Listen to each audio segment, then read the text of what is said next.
మనం ఇప్పటి వరకు ఏదైనా సాధించాలంటే లేదా ఏదైనా సమస్యను ఎదుర్కోవాలంటే మన మాట ఏ విధంగా ఉండాలి అనే దాంట్లో ఫస్ట్ పాయింట్, ఇంపార్టెంట్ పాయింట్ అయిన ఆటిట్యూడ్ గురించి ప్రీవియస్ పార్ట్లో తెలుసుకుందాం. ఇప్పుడు అదే మాటను ఏ విధంగా ఉపయోగించాలి అనేది అనే దాంట్లో సెకండ్ పాయింట్, మోస్ట్ పాయింట్ అయినటువంటి ఇంటర్పర్సనల్ స్కిల్స్ గురించి తెలుసుకుందాం. అంటే ఇంటర్పర్సనల్ స్కిల్స్ అంటే వ్యక్తిత్వ నైపుణ్యం. అంటే మన మాట అనేది ఏ విధంగా ఉండాలంటే, నొప్పించక తానవ్వక తప్పించుకు తిరుగువాడు ధన్యుడు సుమతి అనే సామెత మనం సొంటి శతకంలో వినే ఉండాం.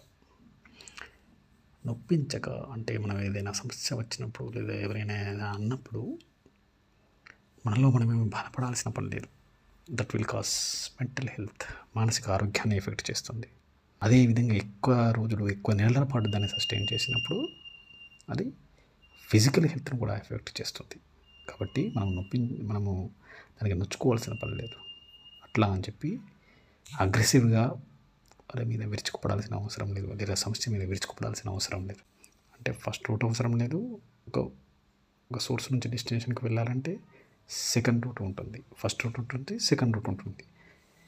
ఈ కేసులో మనము ఈ ఇంటర్పర్సనల్ స్కిల్లో మనం ఏం చేయాలంటే we should take the third root. That is called out of box thinking. అంటే సమస్యను ఒక విభిన్న కోణంలో చూడడం నేర్చుకోవాలి.